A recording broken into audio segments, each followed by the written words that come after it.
Salam sejahtera untuk semua penganut agama Buddha yang hadir dan seluruh negara. Saya ucapkan selamat menyambut Hari Wesak.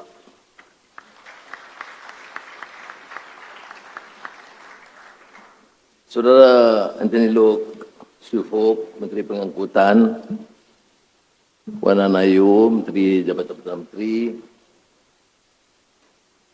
Lilian Chang, Presiden Pertubuhan Perunding Buddhis Malaysia, MPCC, perwakilan asing,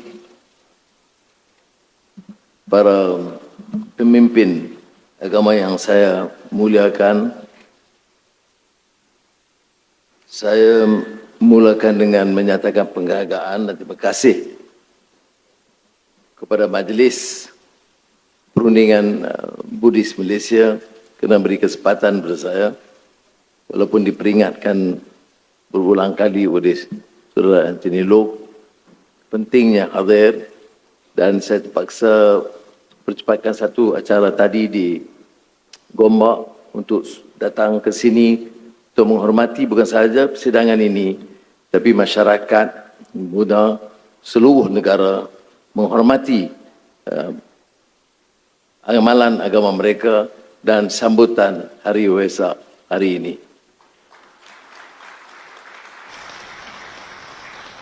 Terus Lilian tadi dan kemudian Saudara Anthony Loke menerangkan tentang apa dia cabaran dalam negara kita dan bertanggungjawab kita bersama. Negara ini dari awal di bawah Yang Teramat Mulia Tunku Abdul Rahman Putra menetapkan negara bersekutu, bertambah mutu. Unity in diversity. Jadi kepelbagaian itu, perbedaan itu bukan perkara baru. Kita sebagai negara dilahirkan dengan menerima kenyataan kepelbagaian. Memang ditetapkan masyarakat Melayu Bumi Putera itu majoriti dan beberapa peruntukan perlembagaan Islam agama persekutuan. Tapi dari awal kita terima kenyataan kepelbagaian, menghormati dan memuliakan. Sebab itu dalam negara madani ini kita bukan melakar sesuatu yang baru, tapi kita meneruskan agenda di mana pengasas negara kita menetapkan. Kalau ada pun perbedaan, adalah perbedaan untuk memaknai, memberi makna, kefahaman yang lebih baik. Orang bertanya, mengapa madani? Apa kelainannya? Semua negara bicara soal pembangunan, soal digital, soal teknologi, soal inovasi. Tetapi kita menekankan soal nilai, values, ethics, yang sebenarnya berakar kepada kepercayaan agama. Dan ditinggalkan banyak dari fahaman Barat, tidak semuanya, tetapi tidak menjadi wacana. Values and ethics and morality, though being discussed, deliberated by many quarters, including in the West, but it has not become the pillar, the thrust of nation building. This is an exception. In Malaysia, whilst talking about development, innovation, digital transformation, energy transition, artificial intelligence, we have to remain steadfast, embedded in our faith, our moral values, our ethics. This makes us unique as a nation, while striving for development and change, we must ensure that we remain very human. The humanitarian values of respect, human values, which is sometimes being ignored. People get killed, slaughtered. It does not touch the hearts and minds. It's a disease of the heart. But this is not unique to Asia. People say, well, I'm anti-Western. It's not true. Because you talk about even in the West, you talk about necessarily the views of the Pilgrim Fathers, those who initiated the formation of or strengthening of the United States of America originally. I'm not discussing American politics now. It would be dangerous. You see, they talk about habits of the heart. Can you imagine America talking about habits of the heart? It's the heart that must dictate. Very Buddhist, very Islamic, or very Confucianist, very Christian. But it is lost. These values are not only not practiced, but not even discussed. But these were values which is inherent because the founding fathers, even in the West, United States of America, started strengthening the issues of values and ethics, which stems from, and what Alexis de Tocqueville, the great French scholar, author, referred to in his Democracy in America as habits of the heart. Can you imagine what relevance is there now, not only in the United States or Europe or even Asia or Africa or Latin America? Because what is being practiced is practical issues, what is politically expedient, not necessarily values, ethics. And that is why I think I am very encouraged when religious leaders like you present today want to participate and continue to engage. You can't blame Buddhists for sometimes having some negative outlook towards Islam, or many Muslims who only compare or understand Buddhism from the yellow robes, nothing else. It is the lack of understanding.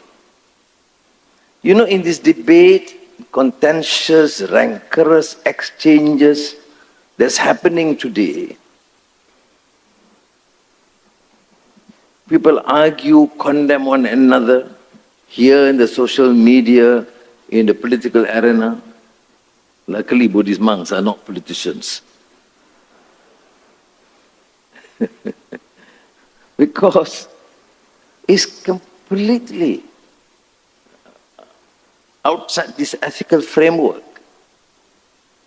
Things being said, abused, is contrary to all the values that we talk about. And but you ask them, most of them have hardly any understanding.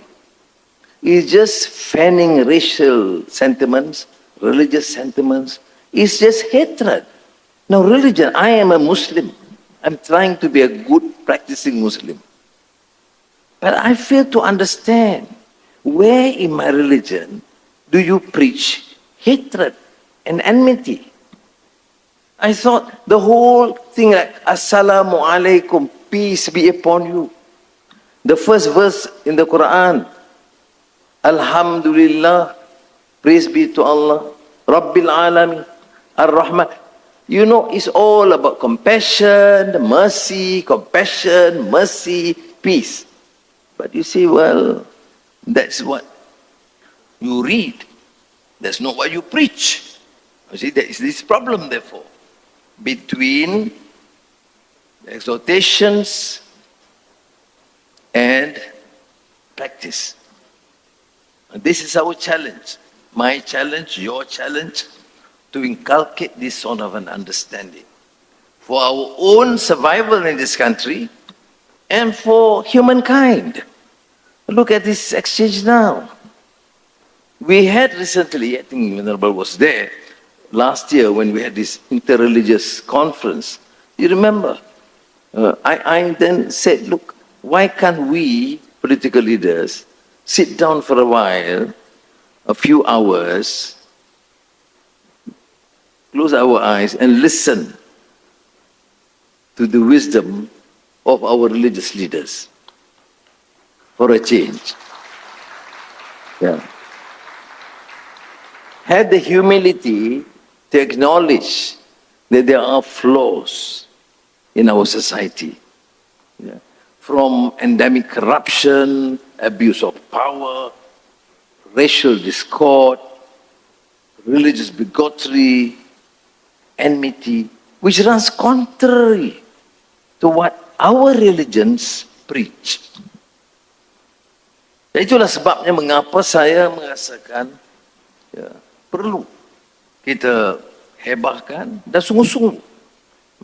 Saya 3 tahun setengah dengan sama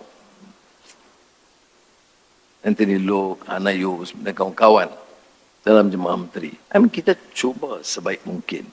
Tetapi buatlah apapun yang balik bincang negara ini akan ditawan oleh kaum ini. Dan masalah orang ini makan lain, kita makan lain. Jadi tiap hari ada saja isu yang boleh menimbulkan rasa benci. Padahal kalau dalam prinsip agama kita sudah sebut mula dengan metta. Am I right? Yeah, it's kasih sayang. And how is it? Ataupun saya sebut tadi Islam, Rahman, Rahim, compassion, mercy. You sebut metta. How is it there's no metta, there's no Rahman? There's only gaduh-gaduh. Lawan-lawan. Jadi sebab itu bagi saya, let us start with this understanding. Let us debate and continue this dialogue to inculcate that understanding of values. It's important. Jadi yang hadir pada hari ini kebanyakannya dari pelbagai tradisi dalam agama Buddha pun, ya, Theravada, Mahayana, Vajrayana, ya, itu sebahagian. Kita dalam Islam pun ada juga pandangan-pandangan yang agak berbeza. Tetapi ia tidak merugikan kalau kita bicara soal metta. Dan soal metta itu ada sila dia. Sila itu dah jadi bahasa Melayu juga. Kalau Indonesia sebut Pancasila. Sila ni macam aturan, prinsip, cara hidup yang patut diamal bukan saja oleh rakyat tapi oleh pemimpin.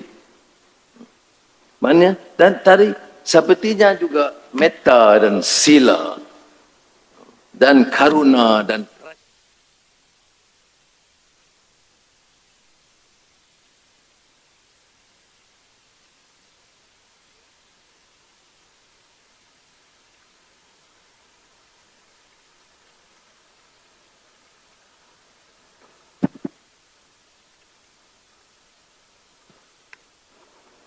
alright, now okay.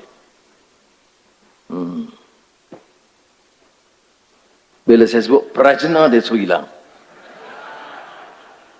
Prajna itu dia wisdom, kebijaksanaan. Maknanya negara itu kalau tak jaga akan hilang wisdom itu.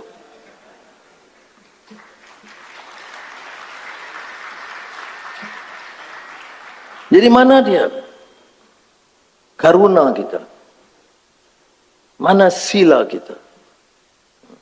Jadi kalau saya ingat, kalau kita hidupkan belas kasihan dan ada dasar. Tapi apa yang bagi saya yang istimewa dalam apa yang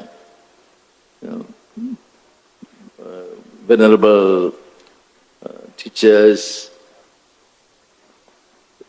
talk about. These are not only values and principles. Ianya tadi, seperti mana sebut awal tadi dalam karya Alexis de Tocqueville, Habits of the Heart. Tak ada sila, tak ada karuna kalau tidak terpancar dari hati. Baik, ya. Okay. Jadi, mengapa tak boleh kita, majoriti rakyat, baik etnik Cina, tu India, tu Iban, Kadazan, dan Melayu, Bumi Putra, tak boleh ke kita? Kita yang majoriti itu dictate. Majoriti mesti ada pegangan. Sekarang ini, yang minoriti, yang bising, yang marah, yang kejam, yang panaskan orang, yang berhimpun, tanam kebencian, buat fitnah, takutkan orang ini, marah orang ini, itu the minority. Ini seolah-olah tyranny of the minority. Kezaliman, kekejaman golongan kecil dan memaksa golongan besar. Saya nak ambil kesempatan ini dan merayu dalam sempena harmoni madani ini, mengatakan sudah sampai ketikanya yang majoriti bersuara dari hati nurani mereka, selamatkan negara kita dan majukan semua.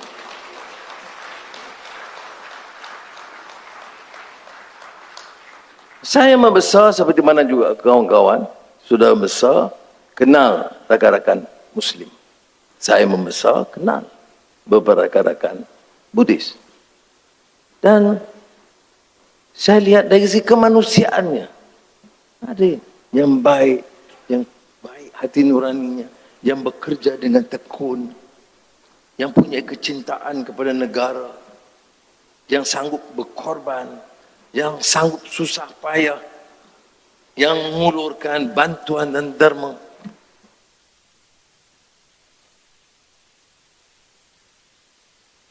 Okey. Yang mau jadikan Malaysia ini satu yang berjaya, mulanya dari hati nurani kita. Okay. Saya lihat ramai begitu. Biasa. Seperti mana juga ada Muslim baik, ada juga Muslim tidak baik. Ada Cina atau Buddhis baik, ada juga yang tidak baik. Ada yang bersih, yang mau bawa kemajuan, ada yang korup dan jahat.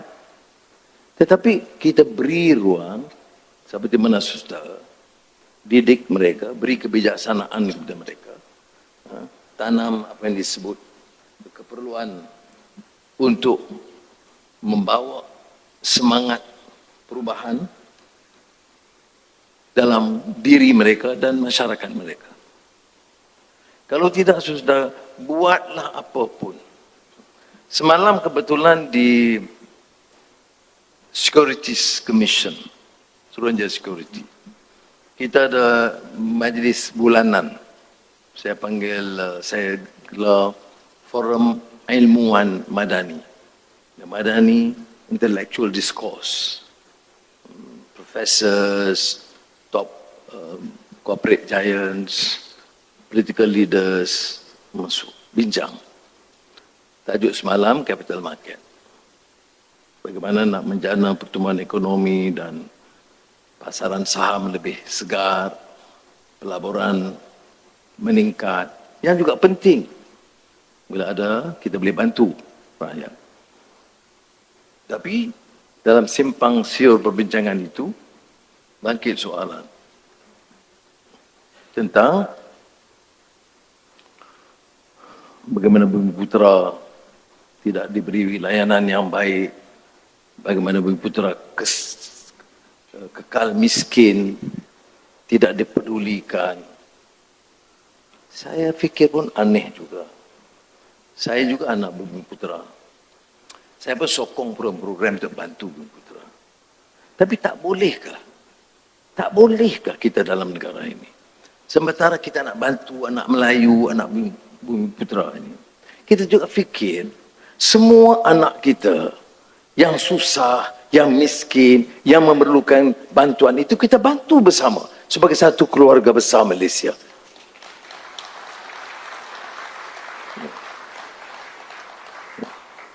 Kita dah hampir 70 tahun merdeka.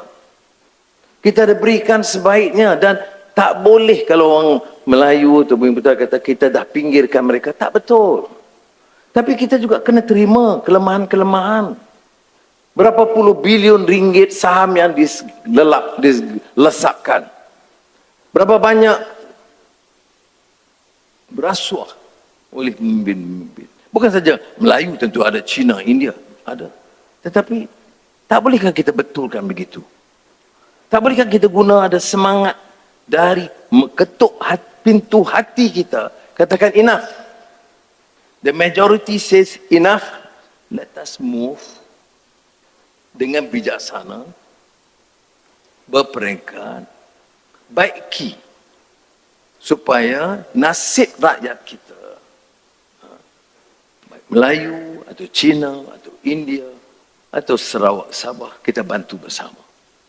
Tak bolehkah wacana kita itu berubah dari pisah-pisah-pisah kepada kasih, kepada madani, ihsan, kepada hormat, kepada kemanusiaan.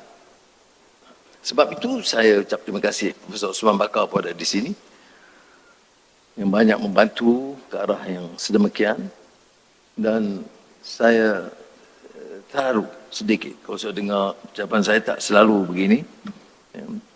Tadi saya tak berani naikkan suara sangat sebab tuan-tuan guru kita banyak di sini, ketua-ketua patri yang saya hormat, jadi saya minta maaf, tapi saya bicara dari hati.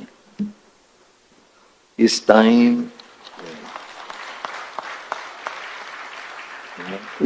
that we Malaysians, we decide.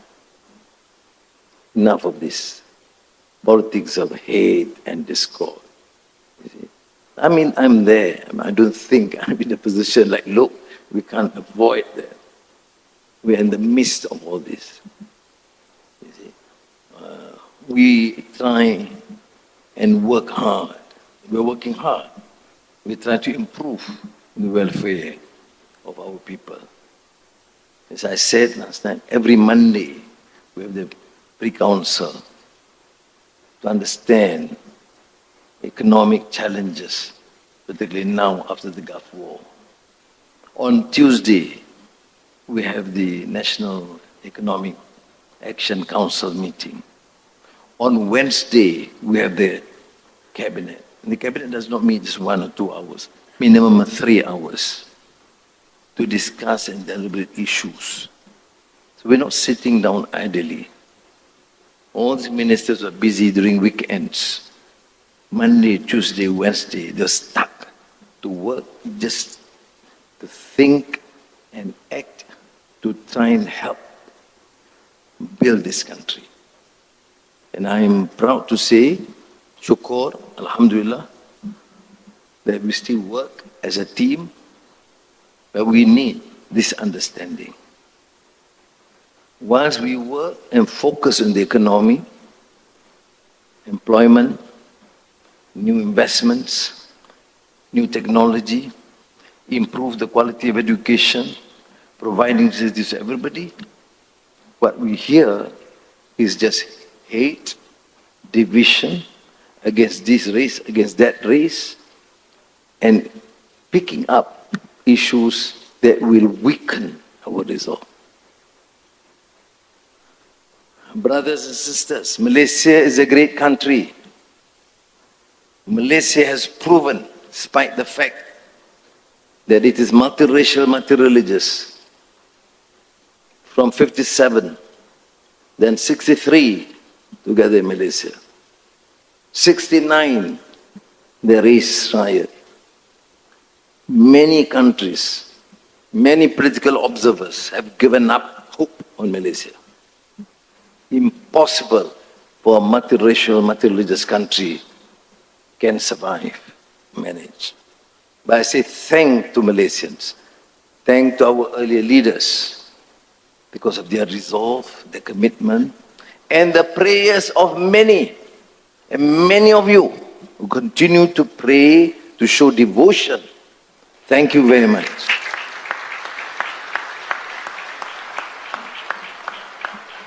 So, let the majority, let most of you take the mantle and lead from the dictate of your heart.